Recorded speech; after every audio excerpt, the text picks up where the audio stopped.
ایک خاوند نے اپنی بیوی کو پہلی ملاقات میں یہ نصیحت کی کہ 4 باتوں کا خیال رکھنا۔ پہلی بات یہ کہ مجھے آپ سے بہت محبت ہے، اس لیے میں نے آپ کو بیوی کے طور پر پسند کیا۔ اگر آپ مجھے اچھی نہ لگتی تو میں نکاح کے ذریعے آپ کو گھر ہی نہ لاتا۔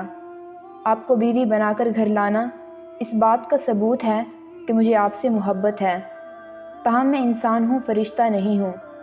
اگر کسی وقت میں غلطی کر بیٹھوں تو تم اس سے چشم پوشی کر لینا، چھوٹی موٹی کوتاہیوں کو نظر انداز کر دینا۔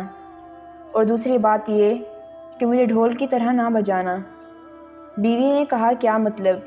اس نے کہا جب بالفرض اگر میں غصے میں ہوں تو میرے سامنے اس وقت جواب نہ دینا۔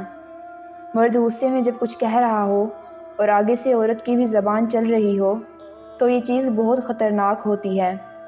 اگر مرد غصے میں ہے تو عورت چپ کر جائے، اور بالفرض عورت غصے میں ہے تو مرد چپ کر جائے۔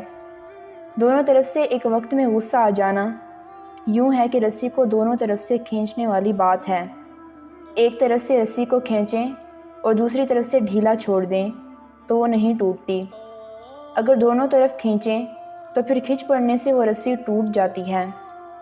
تیسری نصیحت یہ ہے کہ دیکھنا مجھ سے راز و نیاز کی ہر بات کرنا، مگر لوگوں کے شکوے اور شکایتیں نہ کرنا، کیونکہ اکثر اوقات میاں بیوی آپس میں تو بہت اچھا وقت گزار لیتے ہیں، مگر نند کی باتیں، ساس کی باتیں، فلاں کی باتیں یہ زندگی کے اندر زہر گھول دیتی ہیں۔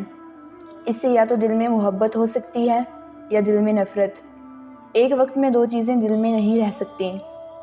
اگر خلاف اصول میری کوئی بات بری لگے تو دل میں نہ رکھنا، مجھ سے جائز طریقے سے بات کرنا، کیونکہ باتیں دل میں رکھنے سے انسان شیطانوں کے وسوسوں کا شکار ہو کر دل میں نفرتیں گھولتا ہے اور تعلقات خراب ہو کر زندگی کا رخ بدل دیتے ہیں۔